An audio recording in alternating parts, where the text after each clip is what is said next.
Bismillahirrahmanirrahim. Assalamualaikum warahmatullahi wabarakatuh. Pada video ini kita akan membahas polyphenols and flavonoids in herbal beverage atau polyphenol dan flavonoid dalam minuman herbal. Ketika kita berbicara tentang minuman herbal, kita sering mendengar istilah seperti rich in antioxidants kaya polyphenol atau mengandung flavonoid. Tetapi sebenarnya apa yang dimaksud dengan polyphenol dan flavonoid?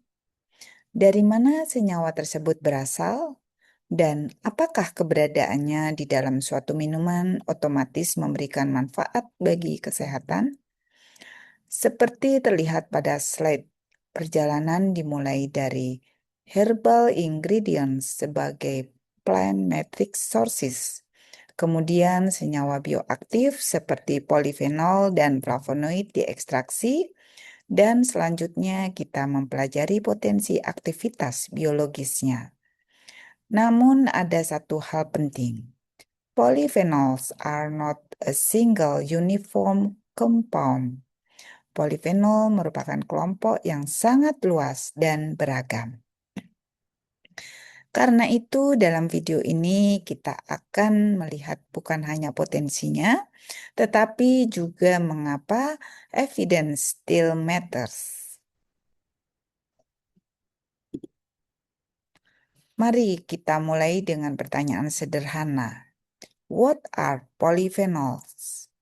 Polyphenol merupakan kelompok besar senyawa bioaktif yang berasal dari tanaman dan mempunyai struktur kimia yang beragam. Senyawa ini memiliki phenolic structures dan di dalam tanaman dapat menjalankan berbagai fungsi. Sebagian berkontribusi terhadap color pigmentation, misalnya warna merah, biru, atau ungu pada berbagai bahan tanaman. Polyphenol juga dapat memengaruhi taste and astringency sehingga dapat memberikan rasa pahit atau sensasi sepat pada suatu minuman. Di dalam tanaman, senyawa ini juga berperan dalam plant defense, termasuk respons terhadap paparan lingkungan. Selain itu, polyphenol banyak dipelajari karena berbagai biological activities yang dimilikinya. Tetapi perlu kita ingat bahwa polyphenol bukanlah suatu senyawa tunggal. Kelompok ini sangat luas dan secara kimia sangat beragam. Jadi, ketika suatu produk menyatakan mengandung polyphenol, pertanyaan kita berikutnya seharusnya adalah polyphenol yang mana? Salah satu kelompok penting di dalam polyphenol adalah flavonoids atau flavonoid. Flavonoid sendiri masih terdiri dari beberapa subkelas dengan struktur yang berbeda. Mengapa klasifikasi ini penting? Karena perbedaan struktur kimia dapat menyebabkan perbedaan karakteristik senyawa tersebut. Seperti ditunjukkan pada slide, setiap subkelas dapat mempunyai chemical structures, food sources, thermal stability, metabolism, dan biological targets yang berbeda. Jadi, kita tidak sebaiknya memperlakukan semua flavonoid seolah-olah mempunyai sifat dan efek yang sama. Ini penting ketika kita mengembangkan minuman herbal. Dua bahan mungkin sama-sama disebut kaya flavonoid, tetapi jenis flavonoid yang dominan, konsentrasinya, stabilitas selama pengolahan, dan bagaimana senyawa tersebut dimetabolisme oleh tubuh dapat berbeda. Karena itu, memahami jenis senyawa bioaktif menjadi langkah awal sebelum kita berbicara tentang manfaatnya. Sekarang mari kita lihat beberapa contoh sumber polyphenol dan flavonoid dalam minuman. Nah, pada slide berikut terdapat green tea atau Camellia sinensis. Kemudian roselle atau Hibiscus subderiva. atau butterfly pea atau Clitoria ternate. Kita juga dapat menemukan senyawa polifenol dalam citrus infusions, misalnya dari bagian kulit buah. Kemudian pada moringa tea atau moringa oleifera, serta pada berbagai herbal blends yang mengkombinasikan beberapa bahan tanaman. Masing-masing bahan tersebut mempunyai profil senyawa bioaktif yang berbeda. Bahkan, bahan dari kategori yang sama belum tentu mempunyai profil polifenol yang identik. Spesies, kultivar, asal bahan, serta kondisi pertumbuhan dapat mempengaruhi komposisinya. Karena itu, jangan hanya bertanya, apakah bahan ini mengandung polifenol? Pertanyaan yang lebih ilmiah adalah polifenol apa yang dominan, berapa jumlahnya, dan bagaimana karakteristiknya. Ini akan menjadi penting ketika kita menentukan bahan untuk formulasi minuman herbal. Mengapa polifenol begitu banyak diteliti? Salah satu alasan yang sering kita dengar adalah aktivitas yang berkaitan dengan antioksidan. Tetapi, aktivitas biologis polifenol sebenarnya jauh lebih kompleks daripada sekedar menangkap radikal bebas. Polifenol juga dipelajari berkaitan dengan cell signaling modulation, yaitu interaksinya dengan berbagai jalur komunikasi dan respons di dalam sel. Selain itu, beberapa polifenol diteliti berkaitan dengan inflammatory pathways, termasuk jalur-jalur yang terlibat dalam respons inflamasi. Penelitian juga melihat hubungannya dengan berbagai vascular and metabolic responses. Namun, kita harus berhati-hati ketika menginterpretasikan temuan tersebut. Efek biologis sangat dipengaruhi oleh struktur kimia, dosis, metabolisme, paparan pada jaringan target, dan sistem biologis yang diteliti. Jadi, apabila suatu bahan menunjukkan aktivitas antioksidan di laboratorium, kita belum dapat langsung menyimpulkan bahwa minuman yang mengandung bahan tersebut pasti memberikan efek tertentu pada kulit manusia.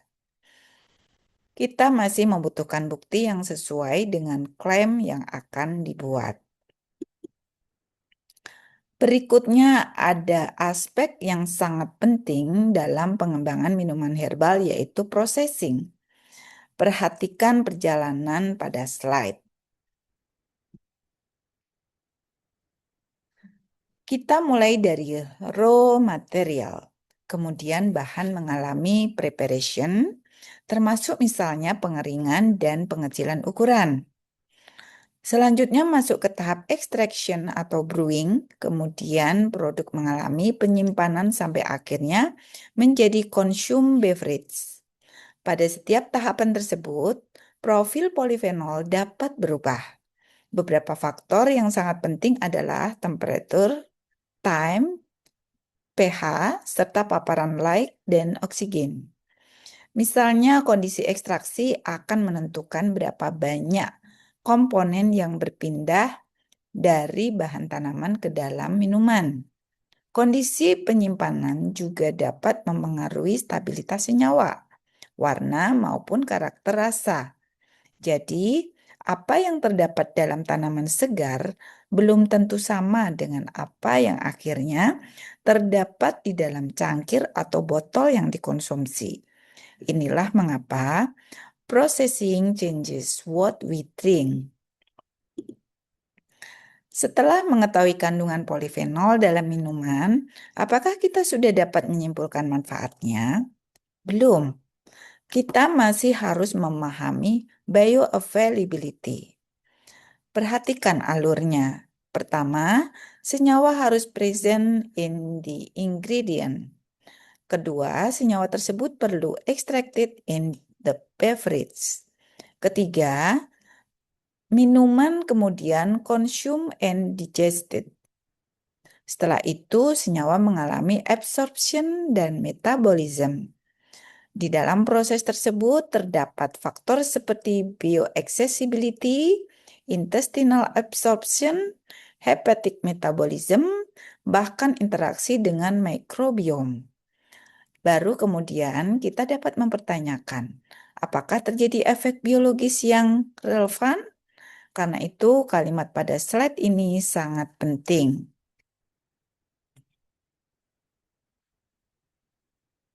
High polyphenol content does not automatically mean high biological effect. Jadi, tingginya kadar polifenol di dalam bahan atau minuman bukan satu-satunya dasar untuk menyimpulkan efektivitas. Kita harus melihat perjalanan senyawa tersebut setelah dikonsumsi. Sebagai penutup, mari kita gunakan seluruh konsep tadi untuk mengevaluasi klaim suatu minuman herbal. Misalnya, sebuah produk menyatakan bahwa minumannya kaya polifenol dan bermanfaat untuk kesehatan kulit. Apa yang perlu kita tanyakan? Pertama, which polyphenols? Senyawa spesifik apa yang terdapat di dalam produk? Kedua, how much is present? Apakah jumlahnya sudah diketahui dan diukur? Ketiga, how was it processed? Bagaimana bahan diekstraksi dan diformulasikan? Keempat, is it stable? Apakah senyawa tersebut tetap stabil selama penyimpanan? Kelima, is it bioavailable? Apakah tersedia informasi mengenai absorpsi dan metabolismenya? Dan yang sangat penting, what human evidence? Apakah terdapat bukti penelitian pada manusia yang relevan dengan klaim tersebut? Jadi, pesan utama video ini adalah polyphenol rich does not automatically mean effective for a specific clinical outcome, including skin health. Kita perlu bergerak dari sekedar mengetahui kandungan menuju evaluasi bukti secara ilmiah. Pada materi berikutnya, kita akan membahas antosianin, termasuk warna, stabilitas, dan potensi fungsionalnya dalam minuman herbal. Terima kasih. Selamat melanjutkan pembelajaran. Wabillahi taufiq wal hidayah. Wassalamualaikum warahmatullahi wabarakatuh.